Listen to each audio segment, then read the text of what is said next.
Hello, thank you for joining me with our lovely demonstration for the fabulous SVG form of our beautiful tattered lace Sakura Falls. It is idyllic, it really is stunning. I've got a demonstration already prepped and ready to go, but as always, when we're doing something that's to do with the ScanNCut, I do like to quickly run through how to group it all together and do the alignment, mainly because I am aware that we have so many new people that log on and they're going to look at this and say, what's that black square for? Well, we're going to show you. So one of the important things, this is the actual SVG reflection, okay? So this is the printout. Now, whenever you do any printing, at the bottom, we always label what the printout is. That way it makes it so much easier for all of you to be able to navigate the SVG file on the machine because the names correspond. So you can't go wrong. Fabulous. But also, it gives us the opportunity to share with you the other elements that we're going to give you. Okay, so when we give you an SVG file, we start off with the die itself, which is where the starting point is. So that is always going to be original size, okay? And then we give you a jumping off point of 2 additional sizes. We'll either give you a small and a large, but it will denote that on there. If in this case, like this, there's no size on here, that's original. We don't put original size on, we just leave it as it is. So we know that that is the original size. Once the size changes, it gives you large or small, but in some cases we'd go the other way. So we'll give you original and we'll give you large and extra large, okay? So we've got lots of different sizes to play with. But having said that, we give you that jumping off point of 3 sizes, but being the ScanNCut, you can change the sizes anyway, okay? So either way, you can increments of millimetre or whatever it is that you want the project to be. But so if you do change the size, it's really, really easy. You either go on your computer and do it by percentage, and then within the actual SDX machine, there is a percentage, okay? So if you change the size by, let's say 10%, you would go into the machine, go into the sizing and press 10%, okay? Brilliant. Does it all for you. But for all our fabulous CM users, and I know there are many of you still out there, what you would do is you would change your size, but then you would measure the distance of the short black line and the long black line. Once you've grouped it together and it's a single SVG unit, you go into resize and just alter the size-wise to the length of these two here. So it's super, super easy. Okay, it couldn't be any easier, okay? So now what I'm going to quickly do is just go through how we actually get them grouped to be able to scan in, because the important thing is this lovely black box, okay? So now we've got the fabulous grey. So it tells me the collection, who it is, and that I've got the large going on, okay? So now I'm going to bring in my mat. And generally, as a general rule, it doesn't have to be like this, but as a general ruling, I do like to work to that top left-hand corner. But because when you've grouped it together and we're going to scan it in, because obviously the ScanNCut is the only machine that you can scan things in, you can be anywhere on this mat, okay? So let's load up the mat. I've already gone into my SVG file, so I know where I'm going for this, and I need to open up Grace. So here we have Grace, and we've got the folder. So let's press Grace, and this is when, again, everything is broken down for you. Your hand is held all of the way. To be able to navigate round that USB, we break everything down, so it's really easy for you to find what you're looking for.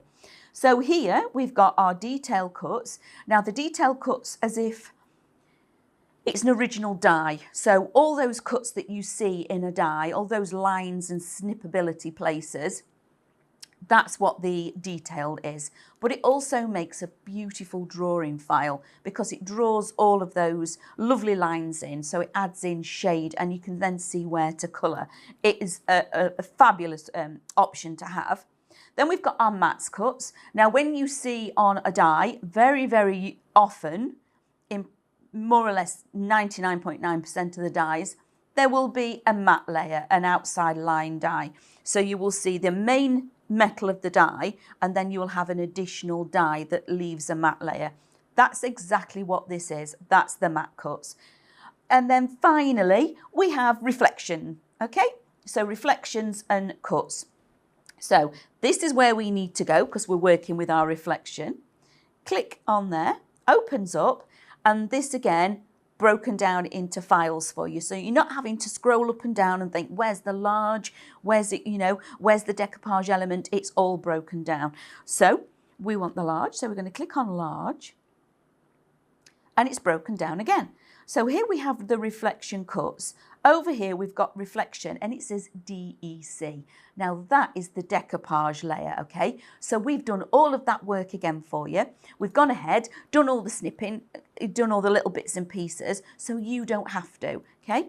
And also, like you've seen on here, we've got 2 images on the sheet. If we can fill the image with 5 or 6, we absolutely do fill that sheet for you. So let's go to reflection cuts. And this is exactly what I'm seeing on my sheet. I've got that rectangle and I've got my 2 beautiful images. And we're going to press OK. Now it's actually set on my mat. Okay, so this is my working area. Let's go into Edit. You can see the red box is actually round one of Grace. Okay, so let me just use this arrow and you can see every time I press that, it moves to something different. It's a single SVG file, okay? So these are all separate at the moment. So if I was to try and line these up, I'd have to bring them all in individually. So what we need to do is group them together. So we're going to go all 3 red boxes. We're going to select this one here because this is everything on the mat. So let's click on that. Now you can see red boxes have appeared on all of those pieces. Let's click OK. Go back into Object Edit, and this is again where we get all those other keys. So we've got resizing, we've got, we can rotate it, put more on the mat. This is the one that we're looking at. We need to group. So let's just click on there. Now I've got 1 red box. Okay, so that makes it super easy. Press OK, and we need to now go to where we're scanning. This is the scan function. Press that, press Start, and it'll take that through and it's going to have a look at what's on the mat, and then the image will appear on the screen for us. That way it's going to make it really, really easy to align all those because we're working with that rectangle now. So we're just working with 1 moving part and we're going to line it up with that super black line on our image.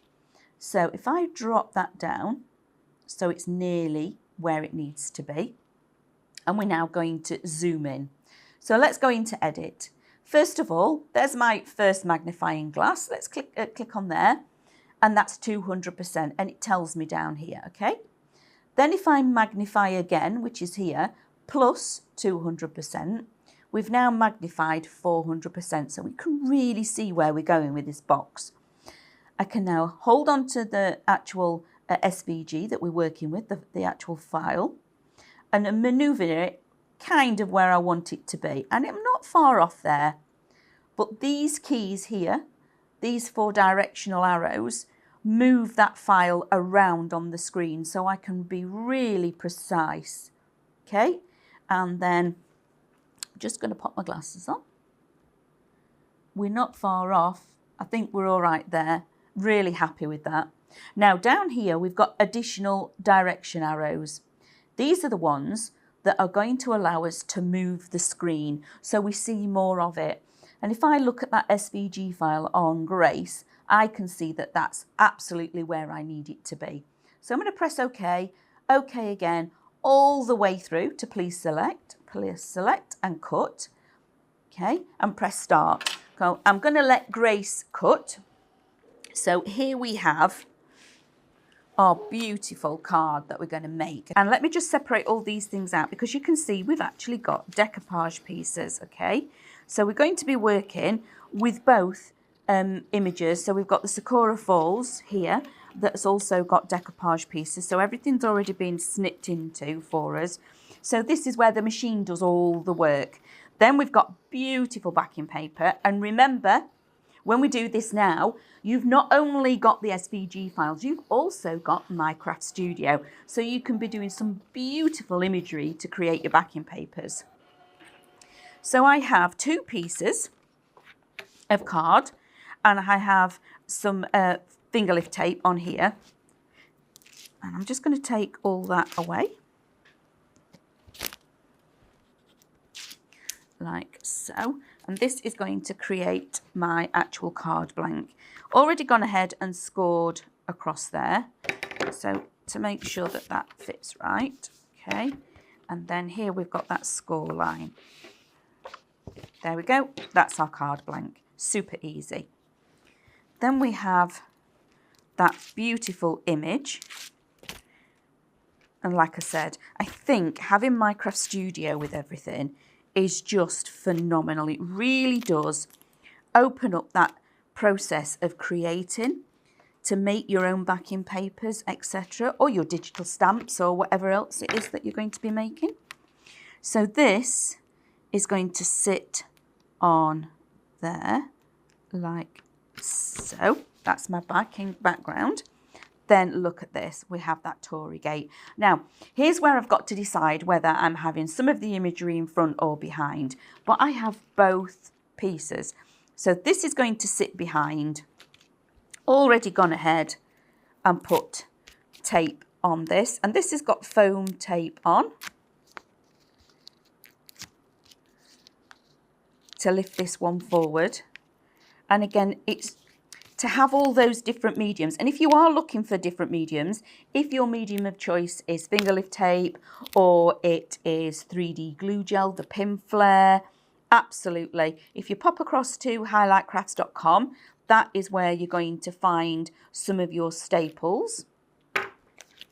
So this one, I'm just going to bring this in so I can make sure kind of got it in the right area. So that is going to sit there. So that has now gone into the background. This is now that fabulous Tory gate that I know everybody has loved. Whenever you want to get here, normally the backing would come off really easy. As soon as you do start doing something like this, it doesn't. So, and then just one more here.